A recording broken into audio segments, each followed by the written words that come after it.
રાજ્યના કેટલાક વિસ્તારોમાં આજે મધ્યમ વરસાદની આગાહી. બનાસકાંઠા, પાટણ, મહેસાણા, સાબરકાંઠા, અરવલ્લી અને મહીસાગરમાં પડી શકે છે વરસાદ. તો પંચમહાલ, ખેડા, દાહોદ, આણંદ, વડોદરા, છોટાઉદેપુર, ભરૂચ, ગાંધીનગર અને અમદાવાદમાં પણ વરસાદની સંભાવના. સુરત, તાપી, નવસારીમાં હળવા વરસાદની આગાહી. અમદાવાદમાં ફૂંકાયો તેજ પવન. બાપુનગર, ઠક્કરબાપાનગર સહિતના અનેક વિસ્તારોમાં ભારે પવન ફૂંકાતા ધૂળની ડમરીઓ ઉડી. ગાંધીનગરમાં પણ મિની વાવાઝોડા જેવી સ્થિતિ સર્જાઈ. મોડી રાત્રે વડોદરા શહેરના વાતાવરણમાં આવેલા પલટા બાદ વીજળીના કડાકા સાથે ખાબક્યો વરસાદ. શહેરના તમામ વિસ્તારોમાં ઓછા વત્તા અંશે વરસાદ નોંધાયો.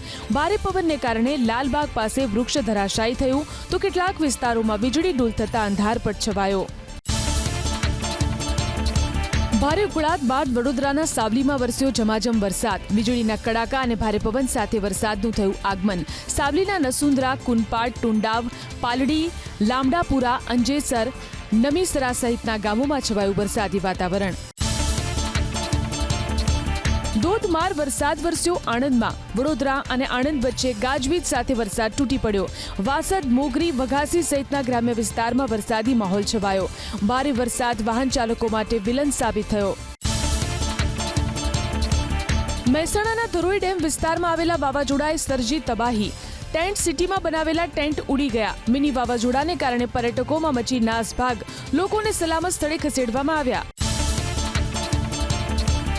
ધૂળની ડમરી સાથે ભારે પવન ફૂંકાયો મહેસાણાના વિસનગરમાં. શહેર ઉપરાંત આસપાસના વિસ્તારમાં જોવા મળી મિની વાવાઝોડાની અસર. ધૂળની ડમરીને કારણે વાહન ચાલકોની મુશ્કેલીમાં થયો વધારો. વરસાદ સાથે મિની વાવાઝોડાની જેમ પવન ફૂંકાયો હિંમતનગર શહેરમાં. મહેતાપુરા વિસ્તારમાં વૃક્ષો ધરાશાયી થયા તો મોતીપુરા વિસ્તારમાં ટ્રાફિક જામ થતા અનેક વાહન ચાલકો ફસાયા. અમદાવાદ, ઉદેપુર નેશનલ હાઈવે વારંવાર ટ્રાફિક જામ થતા લોકોમાં રોષ. અમદાવાદના અસારવાથી જયપુર જતી ટ્રેન હિંમતનગર નજીક અટવાઈ પડી. વાવાઝોડા દરમિયાન ઝાડ પડતા વીજ લાઇનના તણખા જડતા ટ્રેનને અટકાવી દેવાઈ. સુમસામ જગ્યામાં 4 કલાક સુધી ટ્રેન પડી રહેતા મુસાફરોના જીવ તાળવે ચોંટ્યા. વીજ લાઇનનું સમારકામ બાદ ટ્રેન રવાના થઈ. ગાજવીજ સાથે વરસાદ વરસ્યો અરવલ્લીના ભિલોડામાં. ભારે ફૂંકાયેલા પવનના કારણે અનેક મકાનના પતરા ઉડ્યા. ગ્રામ્ય વિસ્તારોમાં પણ અનેક જગ્યાએ ભારે પવન સાથે વરસાદ. અનેક જગ્યાઓ પર વૃક્ષો ધરાશાયી, જોકે કોઈ જાનહાનિના સમાચાર નહીં. અરવલ્લી જિલ્લાના ભિલોડામાં વરસાદની સાથે ત્રાટક્યું મિની વાવાઝોડું. ગોવિંદનગરમાં મકાનના પતરા ઉડ્યા. તેના કારણે ઘરવકરી પલળી ગઈ. એક મંડપ પણ ધરાશાયી થયો. વિનાશકારી વાવાઝોડાથી જનજીવન થયું અસ્તવ્યસ્ત. સાબરકાંઠા જિલ્લાના વાતાવરણમાં આવ્યો પલટો. હિંમતનગર, ઈડર, વડાલી અને વિજયનગર વિસ્તારમાં તેજ પવન સાથે વરસ્યો વરસાદ. તેજ પવનના કારણે અનેક વિસ્તારમાં વીજળી થઈ ગુલ. બનાસકાંઠાના અંબાજીમાં વાતાવરણમાં આવ્યો પલટો. બપોર બાદ મુશળધાર વરસાદ શરૂ.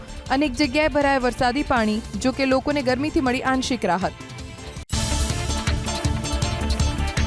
બનાસકાંઠાના સરહદીય વિસ્તારોમાં છવાયો મેઘાવી માહોલ.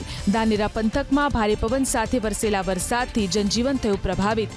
બાપલા, વાંચોલ, કુંડલી સહિતના ગ્રામ્ય વિસ્તારમાં વરસાદે હાજરી પુરાવી.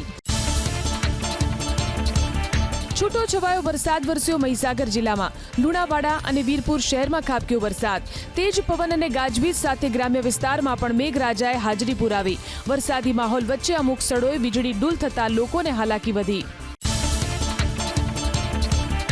બોટાદ શહેર સહિત આસપાસના વિસ્તારમાં વરસ્યો હળવો વરસાદ. હવામાન વિભાગની આગાહી વચ્ચે મિની વાવાઝોડું ફૂંકાયું. વાતાવરણમાં આવેલા પલટાને કારણે મોટાભાગના વિસ્તારોમાં વીજળી ડૂલ થઈ. જો કે વરસાદથી ઉકળાટથી લોકોને રાહત મળી.